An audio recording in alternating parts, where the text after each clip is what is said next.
Victor Hale stood in the center of the Barrett Collection automotive auction house, surrounded by 17 of the world's most expensive vehicles, and laughed at the car on the trailer. Paint flaking to bare metal, one fender held by duct tape, seats cracked like desert clay. Behind the wheel sat Ethan Cross, 34 years old, mechanic's hands, and his daughter Riley pressed against his side. Victor said it loud enough for the room to hear. "Did someone tow in scrap metal by mistake?" 11 people laughed. Riley held her stuffed rabbit gears a little tighter. Ethan said nothing. He looked at Victor once, not with anger, just the particular calm of someone who already knows how the day will end. 4 hours later, Victor Hale would write a check for $8.7 million and ask Ethan to name his own terms for consultation rights. What was hiding beneath all that rust? Stay with this story. Ethan had rebuilt engines since he was 16 in a garage that belonged to his father before the cancer took him.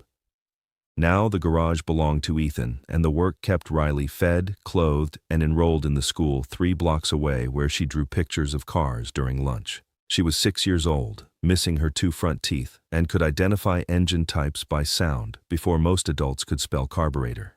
Her teacher, Mrs. Palmer, had called him twice that year to ask if Riley was okay. The drawings concerned her, not because they were violent or disturbing, but because they were technically precise in a way that 6-year-olds' drawings were not supposed to be.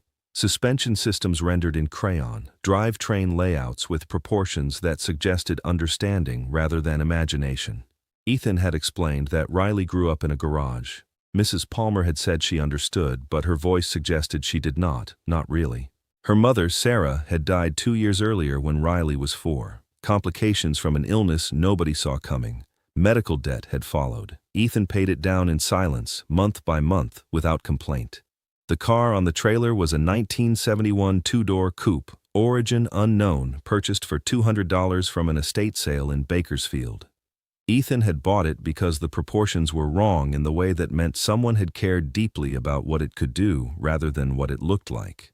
He had spent 3 weeks cleaning corrosion from the frame, checking the suspension geometry, examining the hand-welded reinforcements that no production facility would have bothered with. The estate sale had been held on a Saturday morning in late September. An elderly woman named Margaret had answered the door, explained that her husband had passed, and pointed to the garage with the weary resignation of someone liquidating a lifetime. The coupe sat behind 2 riding mowers and a stack of paint cans. Ethan had walked around it 3 times in silence. Margaret said nobody else had even asked about it. "Harold kept saying it was special," she said. "I just see something that doesn't run." Ethan had paid cash. Margaret had written him a receipt on the back of an envelope. As he loaded the car onto his trailer, she handed him a small metal tin. "Harold's notes," she said, "in case they matter." Inside were 17 pages of handwritten measurements and a black-and-white photograph of a younger Harold standing beside the same car, paint intact, at what appeared to be a racing facility. The photograph was dated July 1971. Ethan had not yet opened the engine bay. Not fully, not until he was certain. That morning, he had received confirmation from a metallurgist contact. The cylinder block composition matched exactly 1 prototype series from 1970. Only 4 had been built. 3 were in museums. 1 had been missing for 52 years. Victor Hale was 48 years old, self-made in the way that people who inherit $40 million and triple it call self-made. He collected rare vehicles the way some men collected watches, as proof of taste and access. The Barrett auction was invitation only. Victor had arrived in a helicopter. He wore a suit that cost more than Ethan's annual mortgage. When he saw the rusted coupe being unloaded, he assumed someone had made a paperwork error. "You're serious?" Victor said, standing near the trailer. "You brought that here?" Ethan was crouched by the rear wheel, checking tire pressure. Riley sat on the trailer edge, legs swinging, gears in her lap. Ethan did not stand immediately. He finished his measurement, wrote it in a small notebook, then rose. "I'm serious," he said. "Then you've wasted everyone's time," Victor said. He turned to the auction coordinator. "Remove it before the serious buyers arrive." The coordinator, a man named Paul who had worked Barrett auctions for 19 years, hesitated. He had seen the registration documentation. He had spoken to Ethan on the phone. He did not yet understand what the car was, but he understood that Ethan was not a man who wasted time. "Mr. Hale, the vehicle is registered for inspection. We should at least—" "I'm looking at it," Victor interrupted. "I'm inspecting it right now. It's trash." Ethan placed one hand on Riley's shoulder.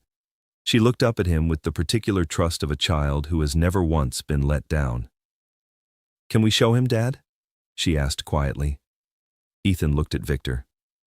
"You want to see under the hood?" Victor smiled. It was not a kind smile. "I want to see you remove this from the premises before you embarrass yourself further." Ethan walked to the front of the car.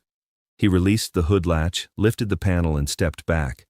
The engine sat in the bay like a sculpture in a gallery, not clean, not polished, but undeniably, unmistakably, impossibly intact. Aluminum block with hand-filed cooling channels, dual overhead cams in a configuration that would not appear in production vehicles for another 8 years. Intake manifold shaped by someone who understood fluid dynamics at a level most engineers never reached. Stamped into the block, barely visible beneath 40 years of oxidation, a serial number, P-770-04. Victor stepped closer. He was not smiling anymore. His breathing had changed. He recognized the intake design from a technical paper he had read in 2003, written by a graduate student analyzing lost innovations in automotive engineering. The paper had included one grainy photograph of this exact engine configuration, taken in 1971 at a private testing facility in Nevada. Victor had thought the engine was theoretical, an engineering exercise, not real metal. Paul, the auction coordinator, pulled out his phone and opened a reference database. He typed the serial number. His face changed. He looked at Ethan, then at Victor, then back at the engine. "Mr. Hale," Paul said quietly, "this is a Caldwell-Mercer P-Series prototype. There are 4 known units. 3 are in institutional collections. The 4th has been missing since 1972. Victor said nothing. His hands, which had been loose at his sides, were now in his pockets. Ethan watched him. Riley was still sitting on the trailer, gears tucked under one arm, watching the adults with the focused attention of someone who understood that something important was happening, even if she did not understand all the details. "How much do you want for it?" Victor said. His voice had lost its performance quality. It was direct now. Transactional. Ethan closed the hood carefully. "It's going to auction. I'll give you $4 million right now, cash wire before you leave today." "It's going to auction," Ethan repeated. Victor stepped closer, not threatening, but urgent. $6 million. You walk away today. No fees, no waiting. Ethan looked at him. "You spent the last 20 minutes telling a room full of people that I wasted their time.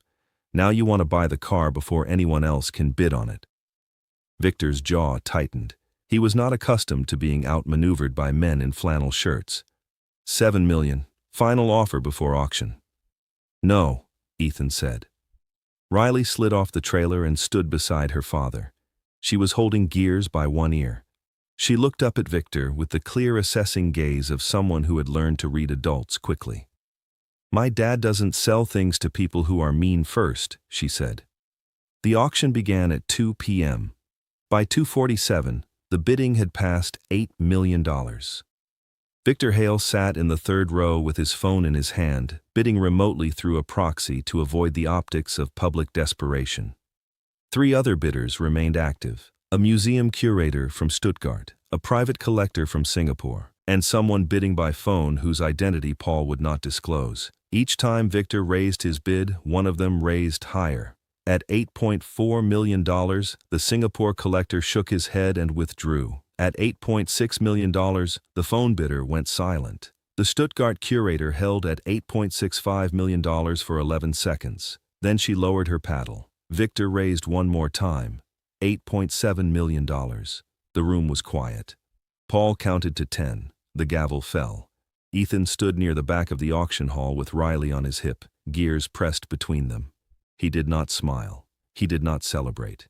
He watched the gavel fall and thought about Sarah, who had loved cars the way some people loved music, who would have known what this car was the moment she saw the suspension geometry. He remembered her in the garage 3 years ago, pregnant with Riley, lying on a creeper beneath a 1967 Mustang, explaining to him why the torque converter was failing. She had been right. She was always right about the mechanical things. When the illness came, it came fast. 6 weeks from diagnosis to the end. The medical bills had been catastrophic, but they had also been hers, and paying them felt like the last thing he could do for her that mattered. The paperwork took 90 minutes. Victor signed without reading.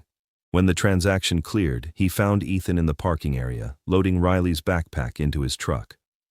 "I want you to consult on the restoration," Victor said. No preamble.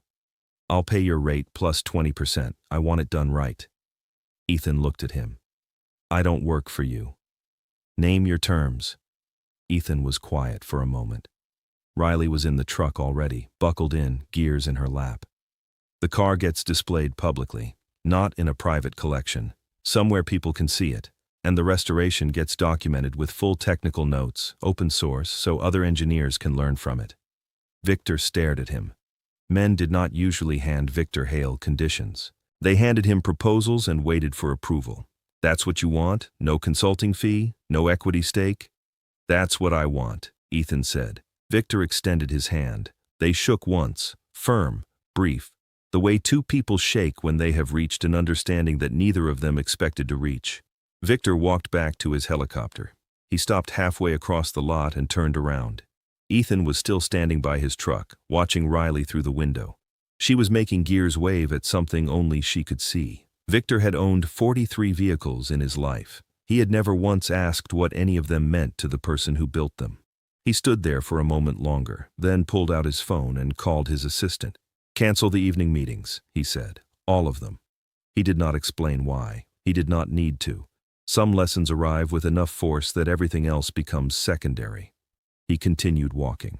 3 months later, the Caldwell-Mercer P770-04 was installed in the Heritage Motor Museum in Pasadena, fully restored, with a technical placard that credited Ethan Cross for identification and authentication. Riley attended the opening with gears under her arm. She stood in front of the car for a long time, looking at the engine through the glass panel Victor had insisted on adding to the display. Victor arrived late, alone, without the helicopter or the entourage. He found Ethan standing near the rear of the gallery, watching Riley explain something to a group of children who had gathered around her. "The restoration team found your notes," Victor said. "The ones you'd written during the 3 weeks before you brought it to Barrett. They're remarkable." Ethan said nothing. Victor continued. "They asked me why you hadn't documented everything from the beginning. I told them you were probably too busy making sure your daughter had dinner." Ethan looked at him. Victor's expression had changed. It was not the expression of someone making a transaction. "I'm sorry," Victor said, "for what I said at the auction house, in front of your daughter. I was wrong." Ethan was quiet for a moment. "She's already forgotten it," he said. "I haven't," Victor said. A woman standing nearby asked Riley if she liked cars. Riley said, "My dad found this one when everybody thought it was trash." The woman asked if that happened a lot. Riley thought about it seriously. "Only if you know what you're looking for," she said. Ethan kept the garage. He kept the 5 a.m. mornings and the notebook with tire pressures and the small wooden stool Riley sat on while he worked. The $8.7 million sat in an account that paid for her college fund, cleared the medical debt, and bought the building that housed the garage so no landlord could ever take it. He did not buy a new truck. He did not move. He bought Riley new shoes when hers wore out and took her to the museum once a month to see the car that had been hiding in plain sight, waiting for someone who knew how to look past the rust. On their third visit, Riley asked him why the car was so important. Ethan thought about it while they stood there. "Because someone built it who cared more about what it could do than what people would think of it," he said. "Like you and me?" Riley asked. Ethan looked down at his daughter. "Yeah," he said. "Like you and me."